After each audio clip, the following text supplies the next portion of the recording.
আসসালামু আলাইকুম। বাংলা সংবাদে সবাইকে স্বাগত জানাচ্ছি। আমি চিন্তিয়া হক। শুরুতেই সংবাদ শিরোনাম। ইসিকে স্বাধীন ও সংস্কার করতে হবে বলছে গণ অধিকার পরিষদ। এদিকে গণতান্ত্রিক সরকারের মড়কে স্বৈরাচার খুবই ভয়ঙ্কর বলছেন মঈন খান। জানাবো ৫ মামলায় খালাস পেলেন খালেদা জিয়া। বিডিআর হত্যার নির্মহ তদন্ত হলে নিহতের সংখ্যা আরো বাড়তে পারে। এবং সর্বশেষ জানাবো মৃত্যুদণ্ডপ্রাপ্ত নেতা এটিএম আজাহারের বিষয়ে কি ভাবছে জামায়াত। দর্শক শুনছিলেন সংবাদ শিরোনাম, এখন বিস্তারিত। ইসিকে স্বাধীন ও সংস্কার করতে হবে বলছে গণ অধিকার পরিষদ।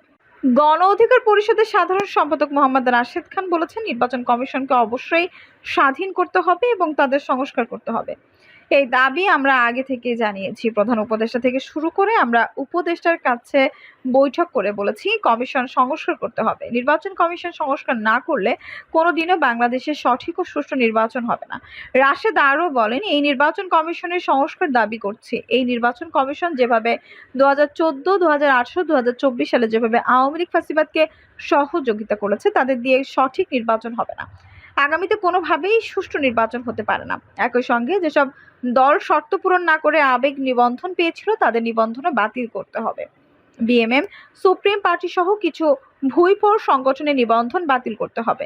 যে কোনো ভুইফোর দল এসে নিবন্ধন চাইবে, এটা তো হতে পারে না। সুতরাং যারা শর্ত পূরণ করবে না, তাদের কোনোভাবেই নিবন্ধন দেওয়া যাবে না।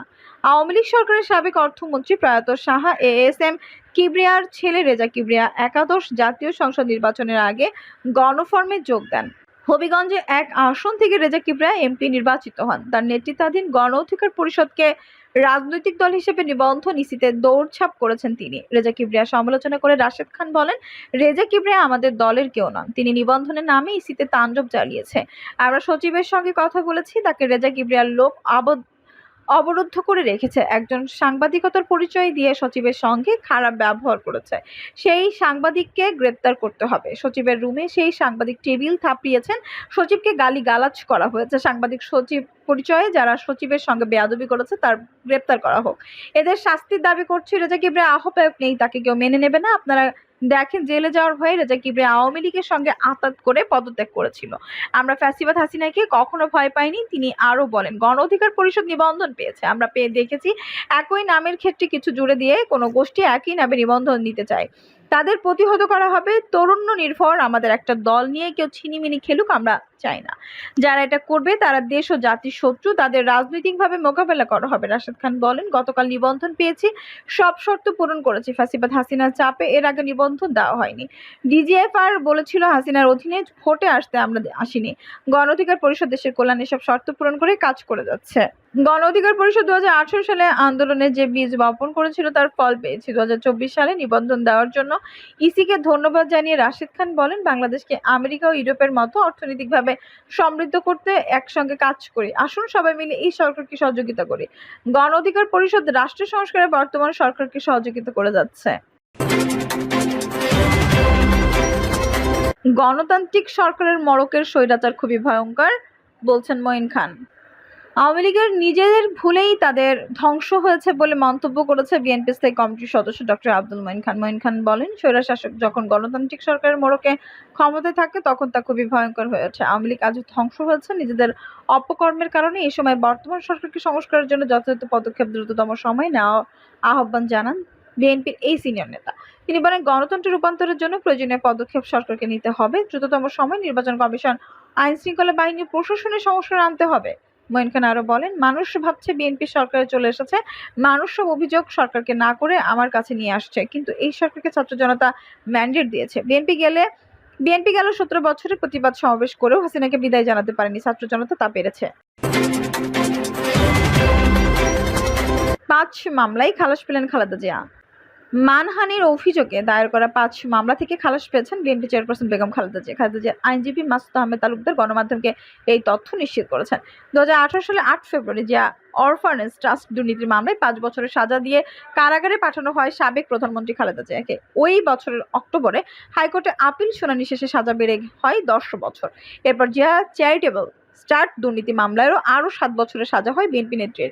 তিনি তখনও পুরান ঢাকার নাজিমউদ্দিন সড়কের কারাগারে ছিলেন। এছাড়া বিএনপি প্রধানের বিরুদ্ধে মানহানি সহ আরও অনেক মামলা হয়। দেশে করোনা ভাইরাসের প্রাদুর্ভাবের পর পরিবারের আবেদনে ২০২০ সালে প্রধানমন্ত্রী শেখ হাসিনা তার নির্বাহী ক্ষমতা প্রয়োগ করে খালেদা জিয়ার দণ্ড ৬ মাসের জন্য স্থগিত করে। ওই বছরের ২৫ মার্চ সাময়িক মুক্তি পেয়ে গুলশানের বাসা ফিরোজায় ফেরেন খালেদা। তখন থেকে তিনি সেখানেই আছেন। এরপর থেকে পরিবারের আবেদনে তিনি ৬ মাস পর পর বিএনপি নেত্রীর মুক্তির মেয়াদ বাড়িয়ে আসছিল শেখ হাসিনার সরকার। প্রতিবারই তাকে ২টি শর্ত দেওয়া হচ্ছিল, তাকে বাসায় থেকে চিকিৎসা নিতে হবে এবং তিনি বিদেশ যেতে পারবেন না। খালেদা জিয়া দীর্ঘদিন ধরে লিভার, কিডনি, ডায়াবেটিস, আর্থ্রাইটিস ও হৃদরোগে ভুগছেন। সাময়িক মুক্তির পর তাকে কয়েক দফা হাসপাতালে ভর্তি হয়ে চিকিৎসা নিতে হয়েছে। তাকে বিদেশে পাঠানোর জন্য পরিবারের তরফ থেকে বেশ কয়েকবার আবেদন করা হলেও ওই শর্তের যুক্তি দিয়েই বারবার তা প্রত্যাখ্যান করেছে শেখ হাসিনার সরকার। দুর্নীতির মামলায় দণ্ডিত বিএনপি চেয়ারপারসন খালেদা জিয়া ২০২০ সাল থেকে সরকারের নির্বাহী আদেশে সাময়িক মুক্ত থাকলেও গণ আন্দোলনে সরকার পতনের পর সাজা থেকে পুরোপুরি মুক্তি পান তিনি। বিডিআর হত্যার নির্মম তদন্ত হলে নিহতের সংখ্যা আরও বাড়তে পারে। ২০০৯ সালের ২৫শে ফেব্রুয়ারি তৎকালীন বিডিআর বর্তমানে বিজিবি সদর দপ্তর পিলখানা হত্যাকাণ্ডের নির্মম তদন্ত হলে নিহতের সংখ্যা আরও বৃদ্ধি পেতে পারে বলে দাবি করেছে বিএনপি স্থায়ী কমিটির সদস্য মেজর হাফিজ উদ্দিন আহমেদ। মেজর হাফিজ বলেন, এই হত্যাকাণ্ডের পূর্ণ তদন্ত ও বিচারের দাবিতে অন্তর্বর্তীকালীন সরকারের প্রধান উপদেষ্টার কাছে বিএনপির পক্ষ থেকে একটি পত্র দেওয়া হয়েছে। এই হত্যাকাণ্ডের কারা জড়িত ছিল, বিদেশি কোনো হস্তক্ষেপ আছে কিনা, কি কারণে এই ঘটনা ঘটেছিল, তার জন্য আমাদের মহাসচিব মির্জা ফখরুল ইসলাম আলমগীরের নেতৃত্বে ৩ সদস্যের একটি প্রতিনিধি দল গত ২৮ আগস্ট এই চিঠি দিয়েছিল প্রধান উপদেষ্টাকে। তিনি আরও বলেন, আমরা অত্যন্ত আনন্দিত যে অতি অল্প সময়ের মধ্যে প্রধান উপদেষ্টার সম্মতিক্রমে স্বরাষ্ট্র উপদেষ্টা এই নারকীয় হত্যাকাণ্ডের নতুন তদন্ত ও পূর্ণ বিচারের কাজে উদ্যোগ গ্রহণ করেছেন। তার জন্য অন্তর্বর্তী সরকারকে ধন্যবাদ জানাচ্ছি। সেনাবাহিনীর মনোবল ধ্বংস করে দেওয়ার জন্য বিডিআর বিদ্রোহের হত্যাকাণ্ড বলে দাবি করেন সাবেক এই সেনা কর্মকর্তা। তিনি বলেন, সেনাবাহিনীকে ধ্বংস করার প্রাথমিক কাজ হচ্ছে এই হত্যাকাণ্ড। বিডিআর বিদ্রোহের পরে যেসব সেনা কর্মকর্তাকে অব্যাহতি দিয়েছে তাদেরকে পুনরায় সেনাবাহিনীতে ফেরানোর দাবি জানান তিনি। বিডিআর হত্যাকাণ্ডের পর সাবেক প্রধানমন্ত্রী শেখ হাসিনার কর্মকাণ্ড অত্যন্ত রহস্যজনক ছিল বলে দাবি করেন মেজর হাফিজ। তিনি বলেন, সেনাবাহিনী যেন কোনো ধরনের অ্যাকশনে না যায় তার জন্য তার যমুনা অফিসের পাশে একটি কক্ষে বসিয়ে রেখেছেন।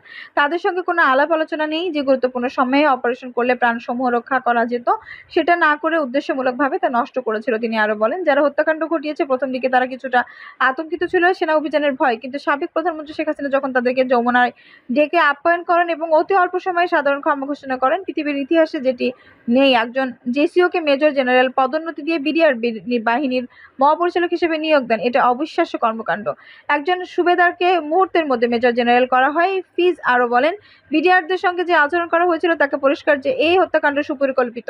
শেখ হাসিনা আওয়ামী লীগ নেতাদের যোগসাজশে যে এই হত্যাকাণ্ড হয়েছিল। তিনি বলেন, বিদ্রোহের আগে ২২ ফেব্রুয়ারি আওয়ামী লীগের ওয়ার্ড কাউন্সিলর তোরাব আলীর বাসায় বিডিআর সৈনিকদের সঙ্গে আওয়ামী লীগের শীর্ষ নেতাদের বৈঠক হয়েছিল।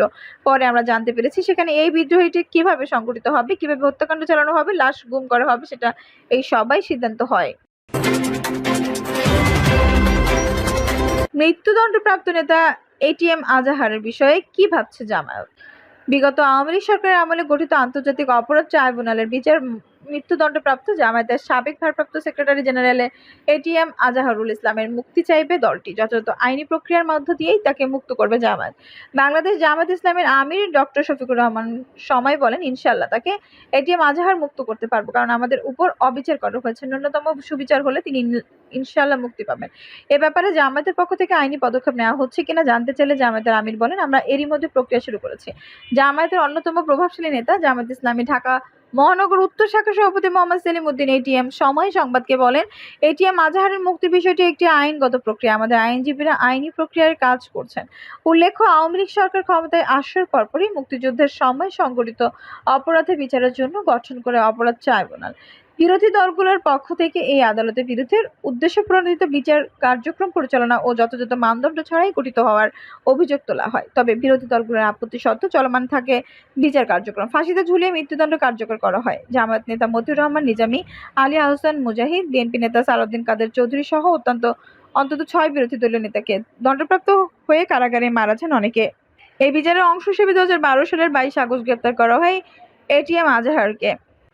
2014 সালের 30 ডিসেম্বর এটিএম আজহারকে মৃত্যুদণ্ড দেয় আন্তর্জাতিক অপরাধ ট্রাইব্যুনাল। এই রায়ের বিরুদ্ধে 2015 সালের 28 জানুয়ারি আপিল করেন আজহার, কিন্তু উচ্চ আদালতে বহাল থাকে এই রায়। জারি করা হয় মৃত্যু পরোয়ানাও, তবে আপিল বিভাগের সংশ্লিষ্ট শাখায় রিভিউ আবেদন দাখিল করেন আজহারের আইনজীবীরা। দর্শক, এই ছিল এখনকার সর্বশেষ সংবাদ। নিউজটি ভালো লাগলে অবশ্যই একটা লাইক দিন, কমেন্টে আপনার মূল্যবান মতামত জানান। সবসময় আমাদের পাশে থাকতে সাবস্ক্রাইব করে বেল বাটনটি অন করে রাখুন। ধন্যবাদ।